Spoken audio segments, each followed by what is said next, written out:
So there were some really serious moments that happened in 2020 as well, and we don't want to look over the the significant impact of what happened. Being as a black man and as a black woman, we have different relationships with Right. certain members of society than other people, and I think a lot of that came to light this year. I think some conversations that you and I have had, Sam, where we keep seeing the same things over and over and over, and nothing happens, right? And this year, there was one thing that happened that opened everybody's eyes, and that was the murder of George Floyd.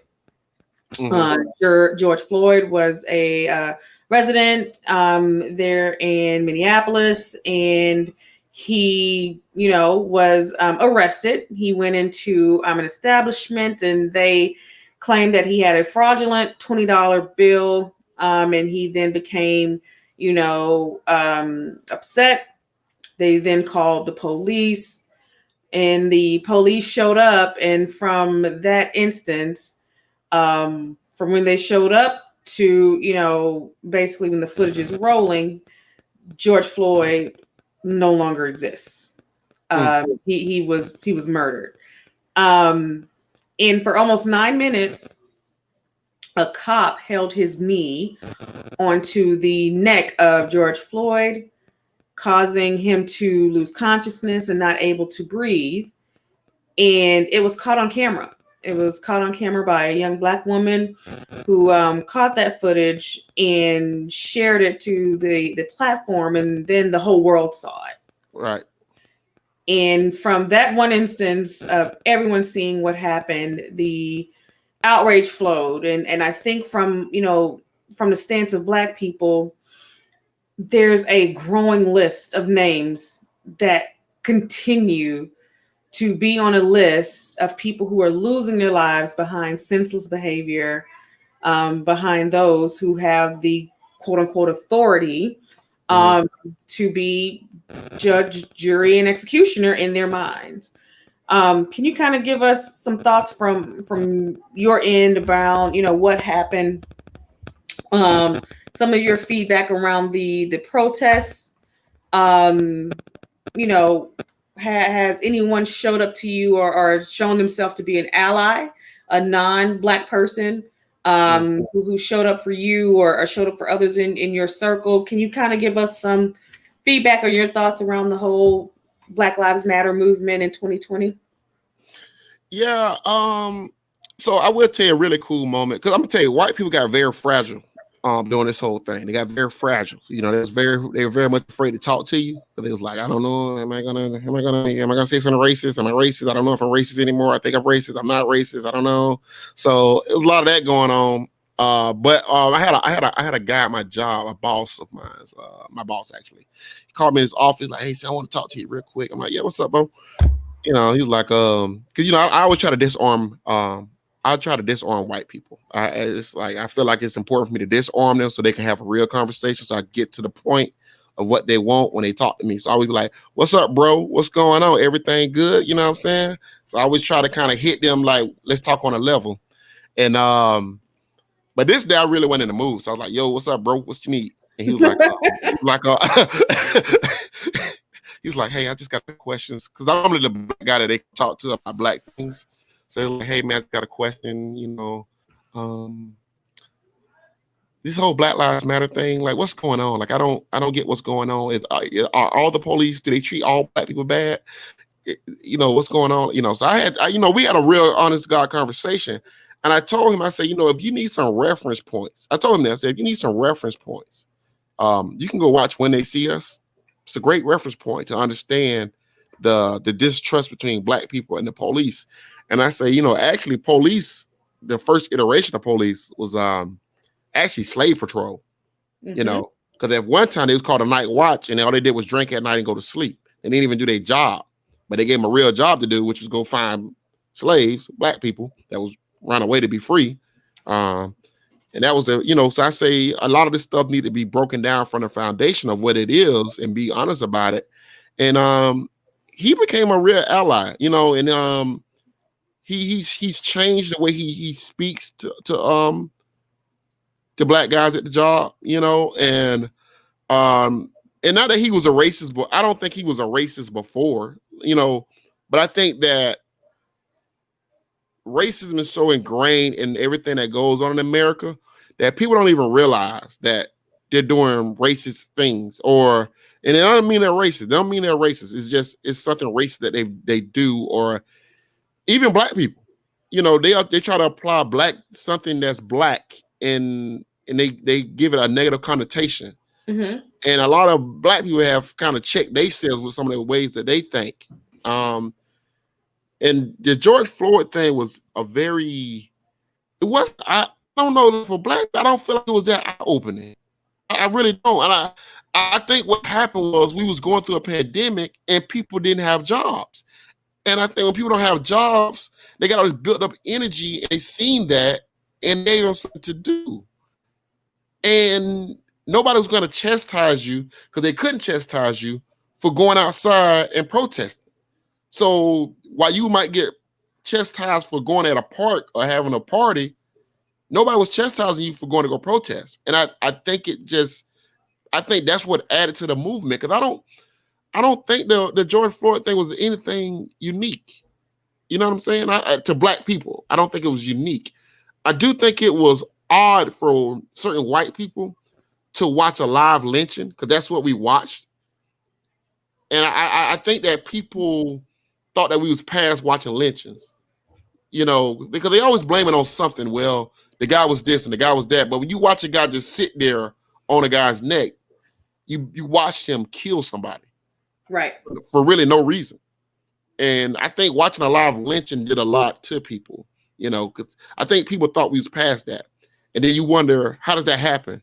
Why does a police officer feel emboldened to do that?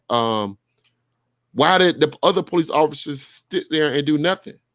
Well, you find out that's how they all think. A lot of them think like that. A lot of them don't care.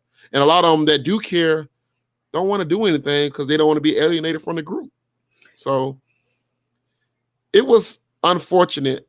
I do wonder where we go from it, because I don't know if it's lost steam or I don't know. I wonder that. I wonder that a lot. Like where we go from here. Like we're still angry, we're still mad, but is it fading into the back a little bit? Like I think people feel like, oh, the watershed moment was getting Trump out of office. I mean, Trump is no bigger than one bigot to the next bigot. You know what I'm saying? Like, how do you foundationally tear down that foundation? Like, I think that's the moment. Like, I'm waiting on that moment. When does that moment happen? I'm with you. I think the two things that stand out for me from the Black Lives Matter movement and the attention around it is, so the first point,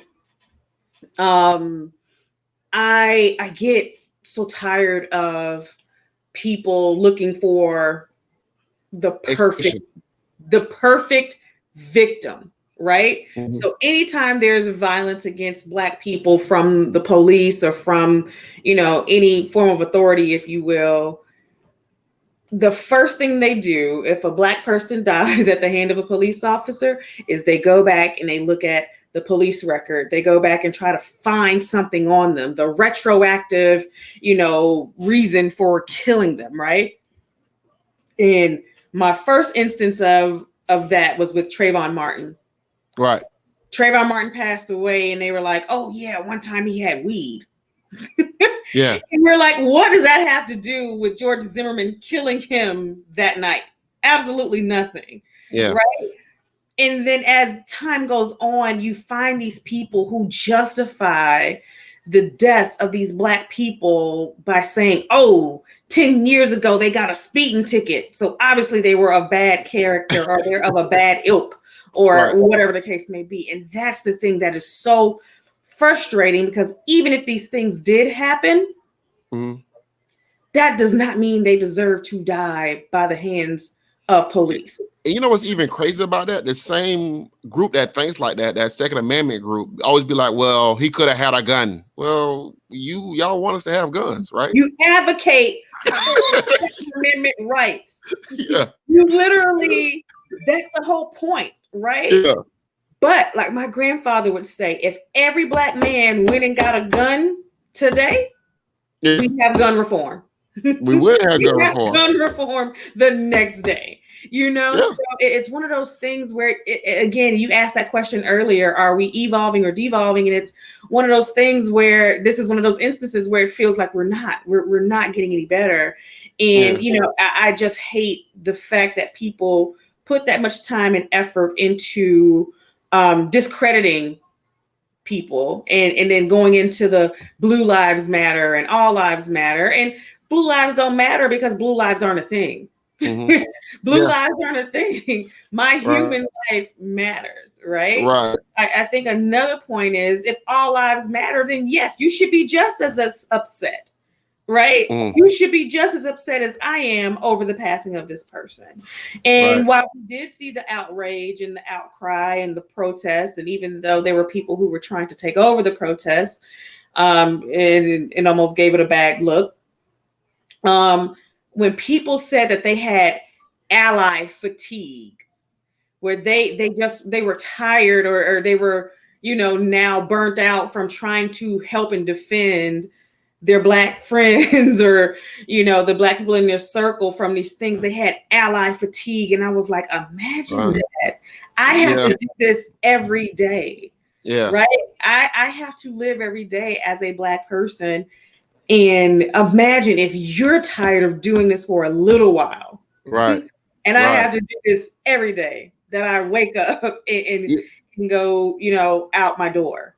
That was something I told the guy that I work for. That was something I told him about how, as a black man, we have to speak a couple languages. You know, I have to disarm you and make you feel like it's okay to talk to me, you know, in order for me to not just move up at work, but for me to be able to get my job, I got to speak all y'all languages at one time. You know what I'm saying? I can't just simply come in here and just be Sam. You know what I'm saying? Because that might be scary for y'all, you know. But then I also have to check things, but I can't check them in a aggressive way. I have to, you know, de-escalate racist conversations that's happening because they're not going to happen around me, you know. But I have to do them in a way that doesn't scare you or make you feel threatened. You know what I'm saying? And he was like, yeah, I never, you know, he told me, he said, I never thought about that. But yeah, you're right. I say, yeah, because, you know, as soon as a black person raises their voice around here, you know, y'all get a little afraid. You know what I'm saying? Right. And I was like, don't know what's next. Yeah, I don't know what's next, but I see white people get loud all the time around here, and everybody like, that's just such and such being such and such. There he is again.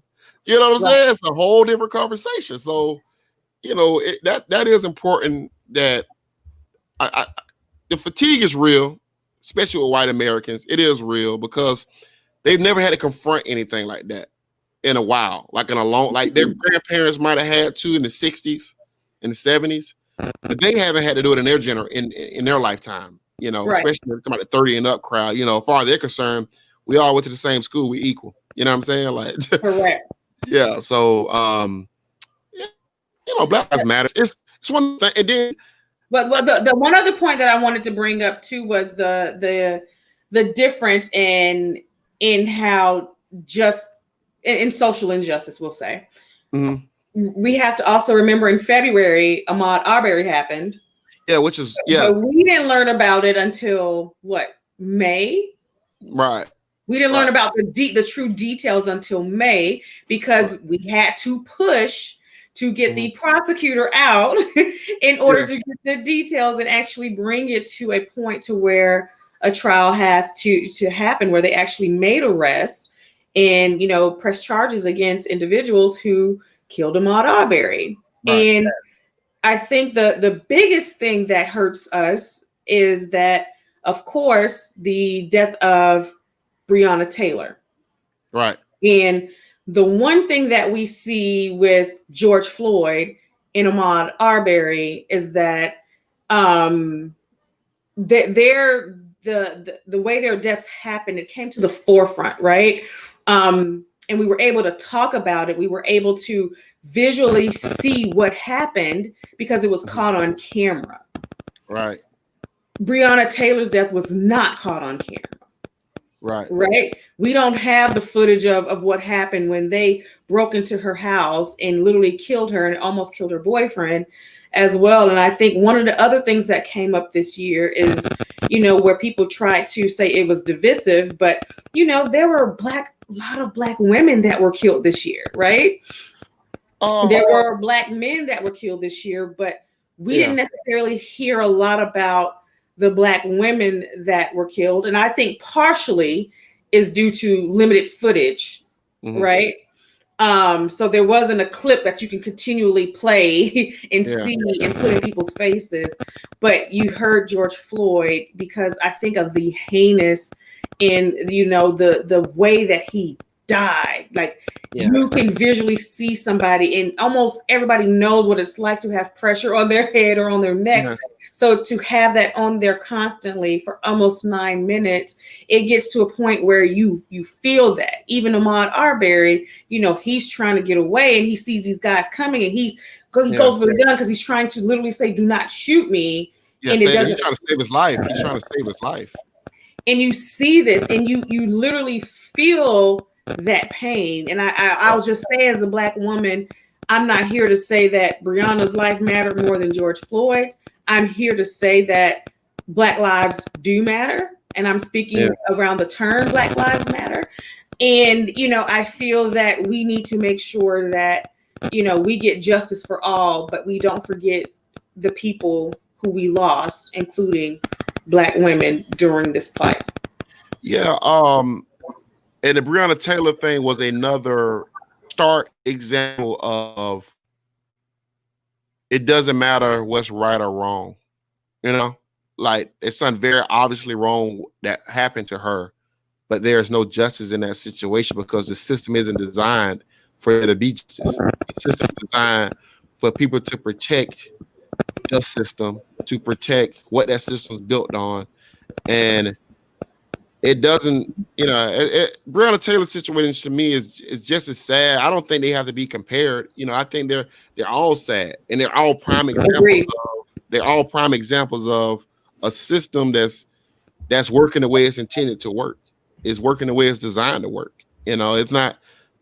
I think as Black people, I don't think we're shocked. I don't think we've been shocked since the 90s. We're not shocked. They're not. You hear about people in the neighborhood where I come from that got put up by the police and got beat up that night by the police and drove home afterwards. So it's not. This stuff isn't. It's not new to us. Cell phones are making it new, but it's not new to Black people. Black people have heard all types of stories, and seen all types of things. So I hope something changes. That's asking a lot, but my mentor told me something that made a lot of sense. He was like, the wheels of change, the wheels turn slow of change. It's a slow turn. So he said, just because I think it's happening, it's happening. He said, I see a lot more Black fathers now than I saw when I was growing up. So he's like, it happens. Things do change. You look up 20 years from now and things be better than what you thought it would be. And I think that's the hope, right? That each generation gets better, that each generation gets it easier than the last, and that the work we're doing now will pay off for the present and hopefully their future. I think that's all we can ask for. And in this instance of what's next, I'm hoping that there's more, social justice reform. I'm hoping that, we find a way to right wrongs. I'm hoping that we have, more accountability from a body camera perspective. I'm hoping that we have a DOJ that will support us in understanding, that we are not always on the wrong end of the stick here.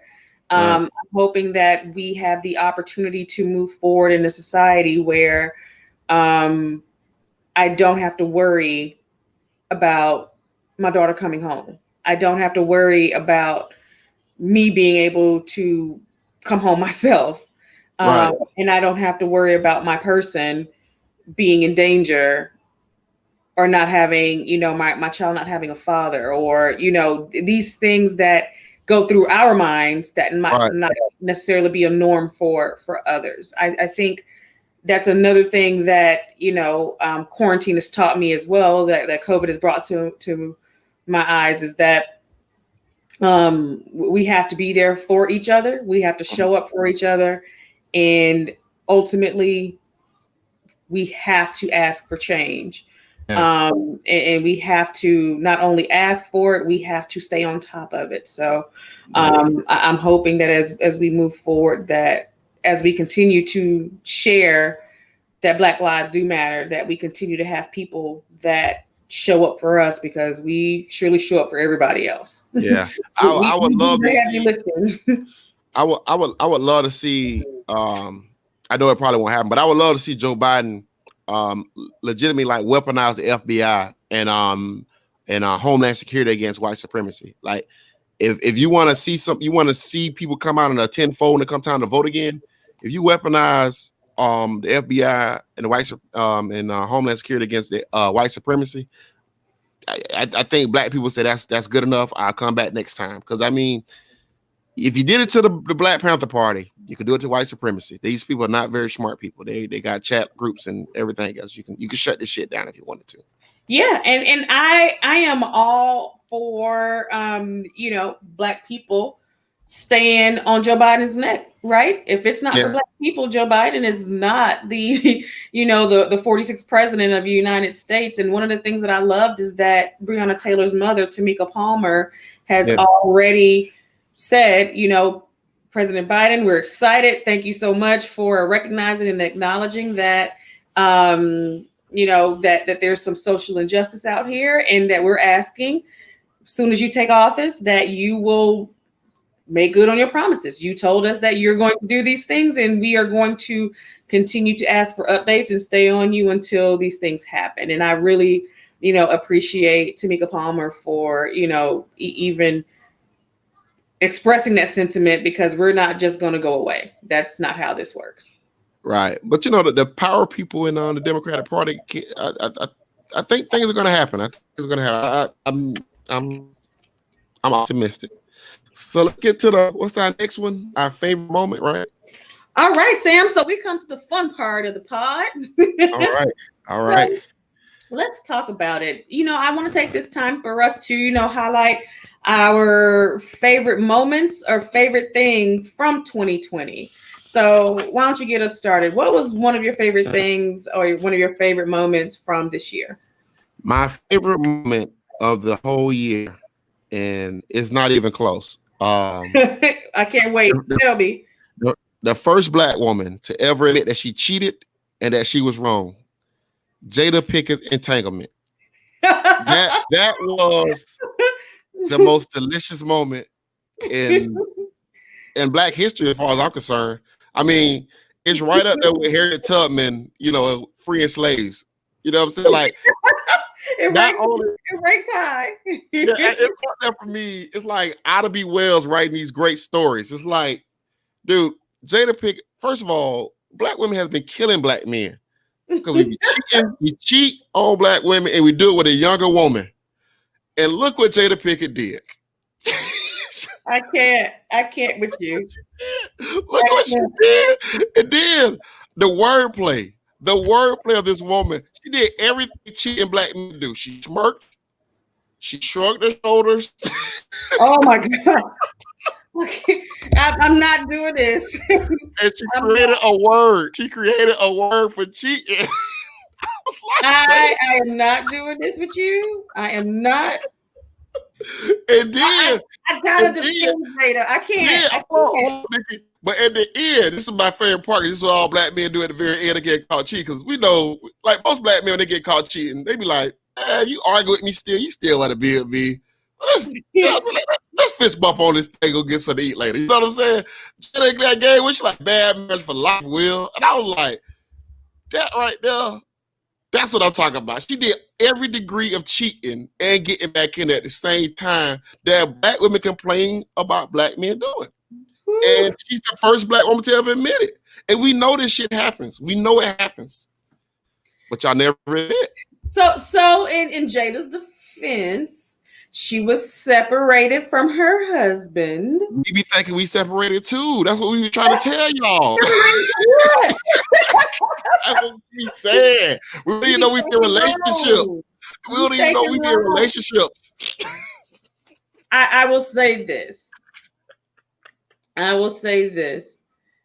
Jada gave us a moment to even out the scales to all of Future's embarrassment. Right. So for all the things that Future has put women through, Jada, in this one instance, has leveled the playing field. I don't think so because Queen. no, I don't think so because Future. Oh, here we they go. know Future don't pay child support. They know Future's a bad dad, and they still choose to have sex with Future without a rubber. That's totally different. Jada is acting like she's mentoring people. You sitting them down at the red table? She wanna sit at the red table in therapy, everybody. And she's helping. And she said, I was trying to help a young soul, Will. While helping herself. While helping herself. Let me tell you something about Jada. There are some moments where in the right light, Jada's okay with me. I like her. There are some moments where it's some photos of Jada, and I'm like, I see it. I see why. I understand. There's some devilish tendencies there. Hey man. And more power to her and Will. More power to both of them because, marriage is such a complicated thing that I don't like having a front row seat to it. So I didn't actually watch the whole thing. I only could watch a little bit of it because I don't like a front row seat to anybody's marriage because marriage it's a lot going on there. And I think there's a lot of layers. Yeah, a lot of layers in marriages and relationships, period, but especially a marriage. So, but I just found it funny that she admitted it. I thoroughly enjoyed that. I was just like, and when she called it an entanglement, I mean, that's the word of 2020. Listen, I anytime I even see any variation of the word entangle, I automatically pop up with a photo of my photogenic memory just taps into Jada. Like I can't even see entangle, tangle, rectangle. Yeah. Like I can't see any word, any variation of that word. What was it that T.I. told Tiny when she caught him cheating and he caught her cheating with Floyd? He said something. She said, but he said, "Did I?" Were you at odds? Were you at odds? Were you at odds with her? Straight out of cheating handbook. Final word. Straight out. One of my favorite moments from 2020 is an oldie but a goodie, but Dr. Umar Johnson. I tell you this year, give him a show. That Dr. Umar Johnson has brought so many laughs and tears to my eyes. I mean, even one of my favorite accounts on Twitter is No Context Dr. Umar. No Context Umar Johnson. And it's hilarious.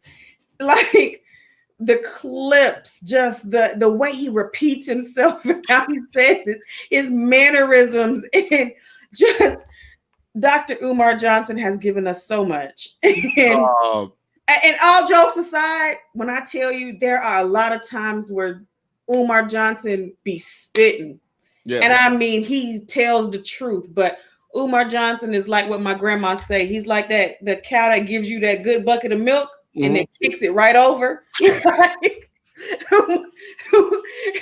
But every 4 or 5 things Umar say, there's like 1 or 2 things where he comes out of left field and you be like, what? Dude, he's a top 3 Twitter account and he's not 3. He's not 3. He's a close count for 1.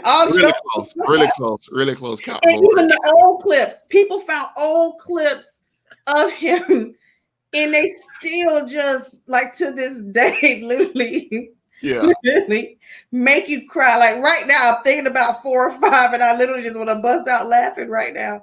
Hey. Because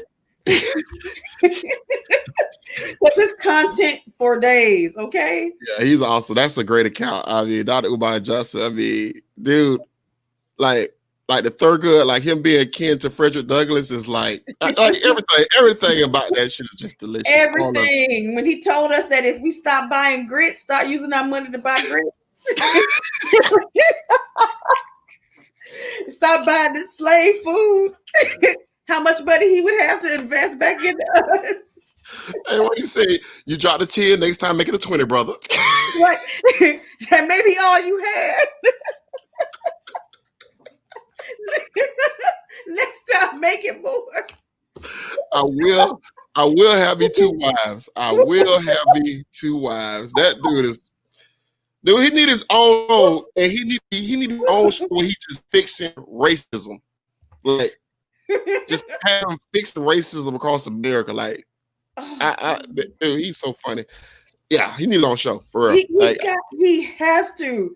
He has to. But I get great joy anytime his content, his old videos and clips come across my timeline. Because again, like I said, sometimes he's really dropping gems and it makes sense, and you follow along, and you know he has the right bait on the hook.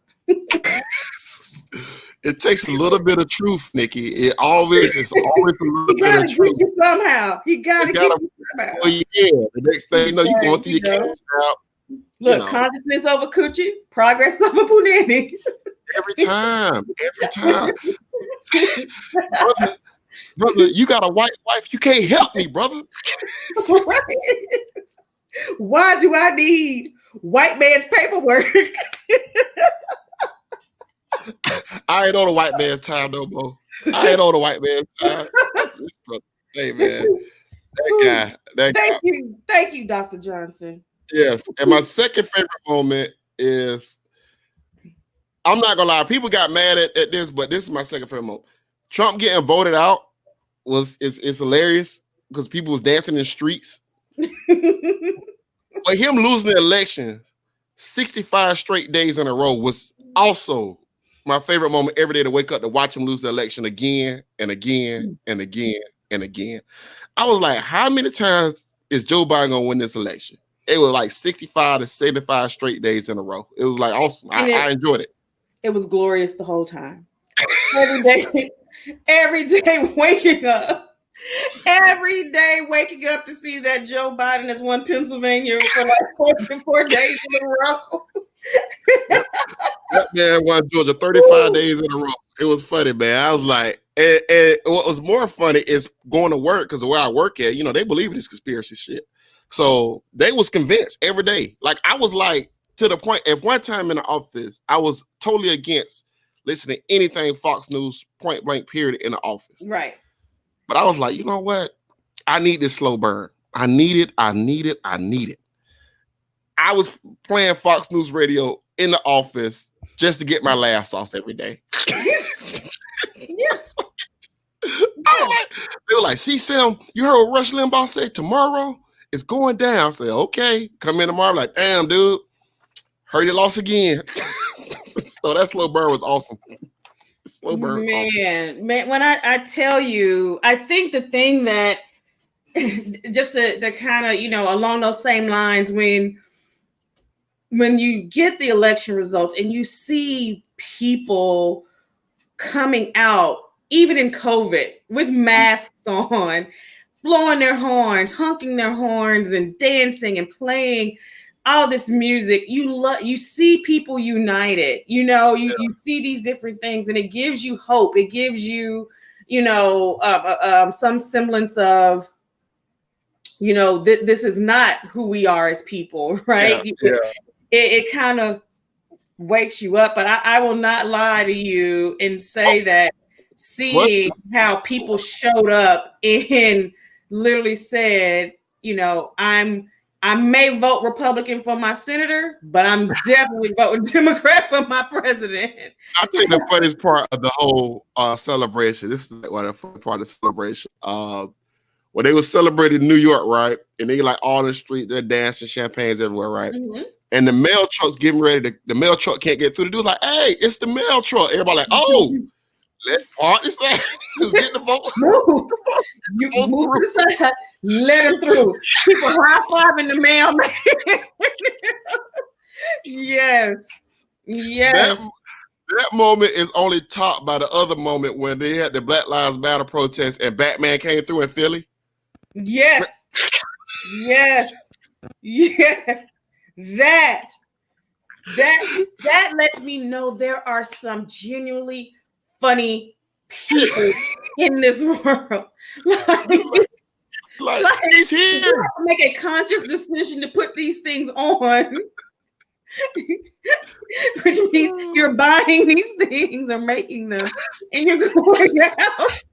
Dude was walking through the smoke like he's about to fight Bane. I'm like, what the hell is going on in this country? They like, he's here. I loved it. I'm like, please keep being funny. We need more of it. That was a great moment, man. That was a great moment. Another great moment for me in 2020 was the blessing that is Meg Thee Stallion. Not only did Meg drop her album this year, but Meg caused so much talk about her as a person.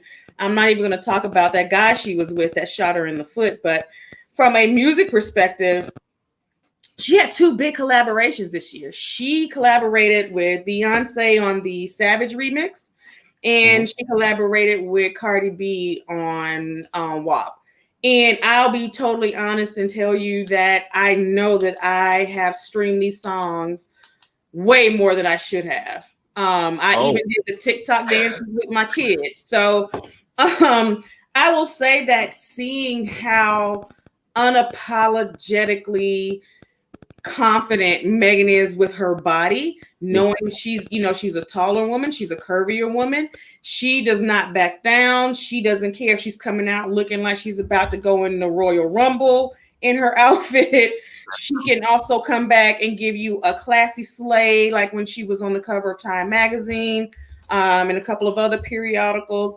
I am a big fan of Megan, Jovan, Ruth, Pete, and I will continue to be. But I say all of that to say that America really, really hates when we love our bodies and when we show autonomy over our sex life.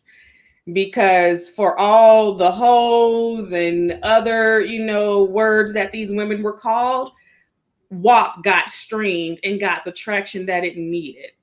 And, I still find it funny to this day. Shout out to Bo Webb. Bo said this one day, and he said it more articulate than me, but he literally said that men and women are sexual beings, but yet and still men will be upset at women for having sex and saying, hey, you're doing it too much. And I will be honest and say that when WAP dropped, the first thing men did was go on and say how disgusting this song was. Nobody wants to hear it. Why are Meg and Cardi talking about their box? Why is this even a song? The verses are whack, yada, yada. And it's like, but we can hear other rap songs by men who literally talk about every type of sexual act possible. Right. And there's no problem with that. But soon as a woman says, hey, I like you and I'd like to be intimate with you, I'd like to have sex with you, it's like, ooh, no, ew, nasty.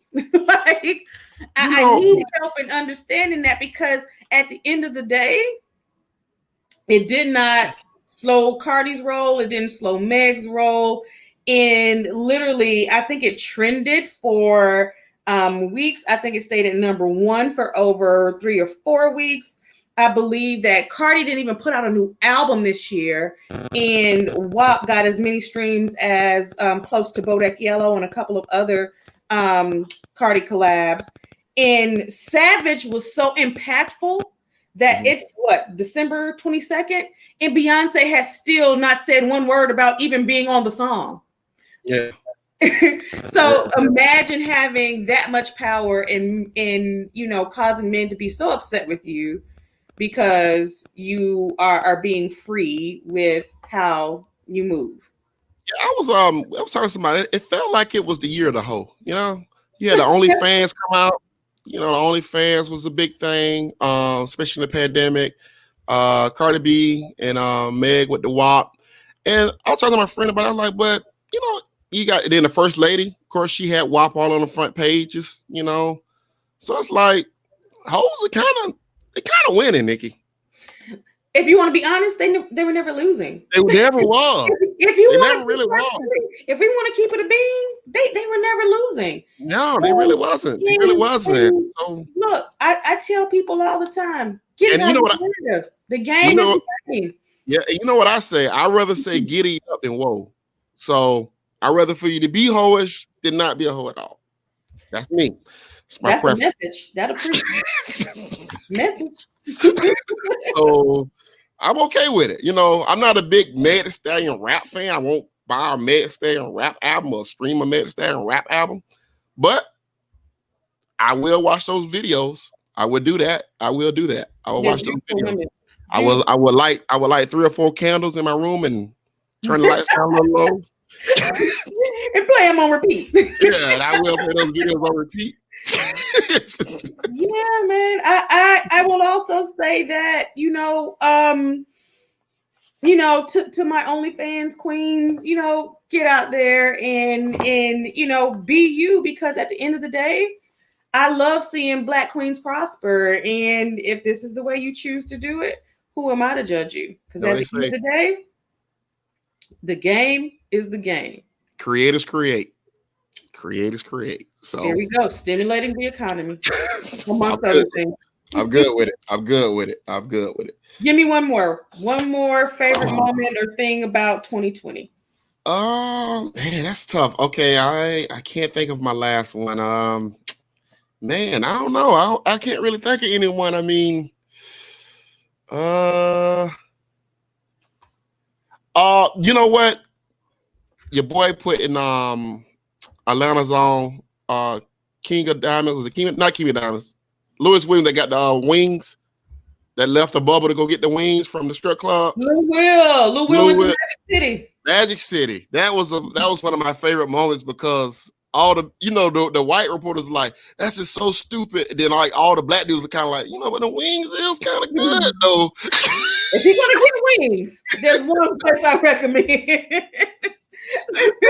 Everybody was like, yeah, but the wings is. But have you had the wings though? They were like, right. The white, but have you had the wings though? You know what I'm saying? That's how you know we live in two different Americas. Because when folks heard Lou Will went to Magic City to go get his food, one America was like, that is dumb, that's stupid. No, how you jeopardize this and this. And the other America was like, well, was it a 12 or 20 piece? Like, was the lemon pepper wet hot? Like, you know what I'm saying? Like, what kind of wings was they?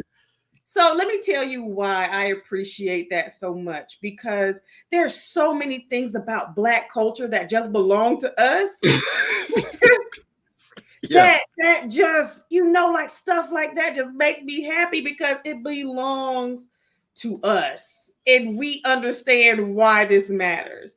This brings up the tweet, like the guy that was talking about Jalen, right? Jalen that plays for Jalen Hurts that plays for the Eagles, quarterback for the Eagles. Oh yeah. And Jalen crossed Omega Psi Phi. He's now a Q. And on the sideline, when he came off the field after throwing a touchdown, he threw up the hook in the tongue, right? Right. And the sports reporter's like, Jalen Hurts channeling his inner Gene Simmons. Yeah, that was funny. I was like, and the crazy thing about it is, Black people immediately went in there and started the jokes and then started educating, which I appreciate, because we're going to get these jokes off. That's happening. We got to get the jokes first. We get the jokes off, and then we come in and say, hey, here's what this really means. Here's a link to check it out. and we're that type of people. But again, it comes back to two types of Americas, two different Americas. So when we hear stuff about Luke Will going to Magic City in a pandemic for chicken wings, we're like, problem? What can you do about that?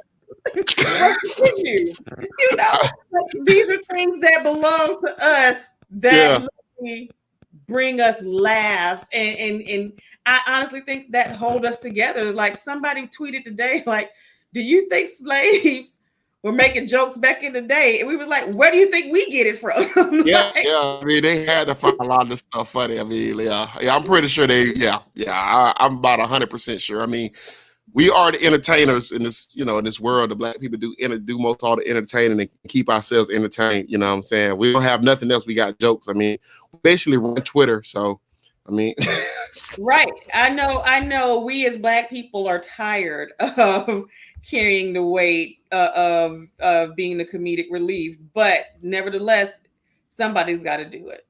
Oh man, yeah.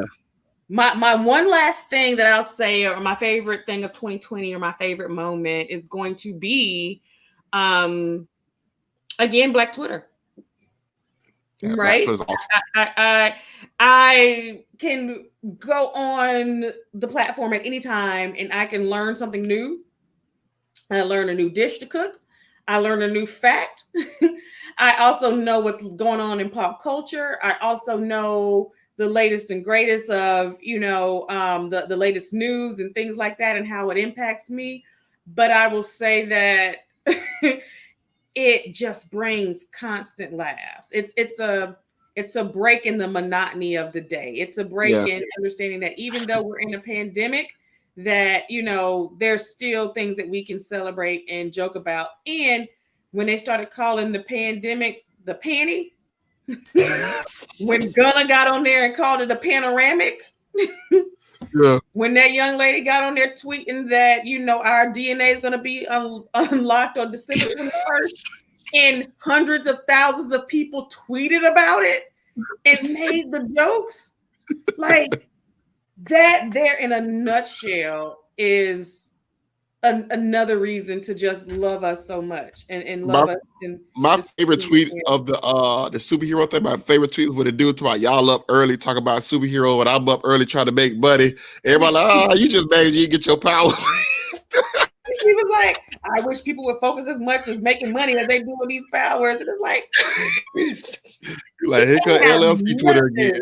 We can't have nothing. We can't, like, it's always somebody who has to be a Debbie Downer, man. We gonna get it. We gonna get into that other episode. The woke movement. How woke can you be? Yeah, some of y'all need to go back to sleep.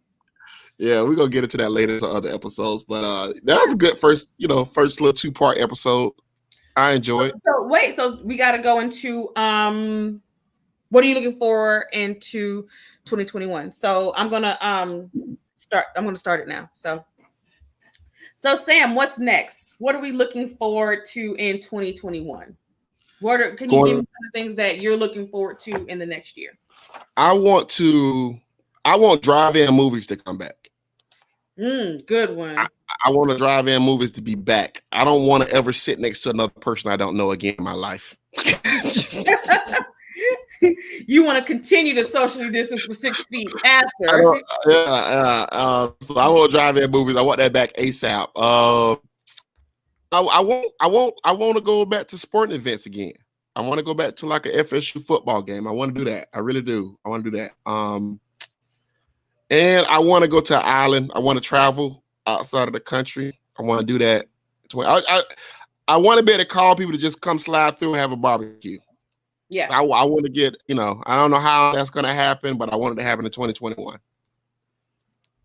2021, kind of the same. I am definitely looking forward to getting back and traveling again. I want to light up my passport. I want to be able to go to other areas and not have to worry about, a pandemic or a disease. I also want us to get back to being ourselves. I want us to get back to, being able to hug people without being scared. I want us to be able to, be able to congregate and, I'll even say I really miss church. I miss just even being able to go into church and even, just seeing people there. I miss seeing, my godmother who's in a nursing home here. She's still in her right mind and in health, so I'm still able to FaceTime her, but I miss being able to go and soak that wisdom up face to face. And also in 2021, I'm looking forward to people being more more educated about science and medicine and how it works. I'm hoping that we hear more and more. I'm hoping that we hear more and more about the vaccine. I'm hoping that we hear more and more about knowing how it works. I'm excited that Black people are no longer the guinea pigs for a lot of these things, and that we're able to, actually learn from the science and be able to put it to use. I'm ready for people to have, better than a 5th grade understanding of social studies and government. The civics lesson. Yes. Yeah. That. I'm also looking forward. They could watch Hamilton. They could watch Hamilton. And they can have fun learning it. we need a Hamilton for the basic 3 branches of government. Gotta play Hamilton and country music, a Hamilton country version. Yes. A lot of my friends this year became new moms, and also because of quarantine and lockdown, a lot of my friends will become moms in 2021. So I'm looking forward to the new additions to the family circle, and I'm looking forward to the weddings that are going to happen. I miss going to the open bar receptions and having the mini college reunions and things like that. So I'm hoping that in 2021 it brings a lot of travel miles. It brings a lot of safe and healthy deliveries of new babies and things into our friend circle and our families, and that we're able to celebrate Black love at weddings, and that we're able to do these things in a healthy way because we're all vaccinated and alive to survive this pandemic. Yeah, that'd be awesome, man. I don't know, man. That's what I'm looking forward to. The vaccination is going to be fascinating how that's going to happen. They're already scaring us again, talking about it's another one coming next year. And I'm like, good God, I don't know if this country can take another pandemic. I just don't know if we got it in us. Yeah, but those are all good things, though. Those are all good things.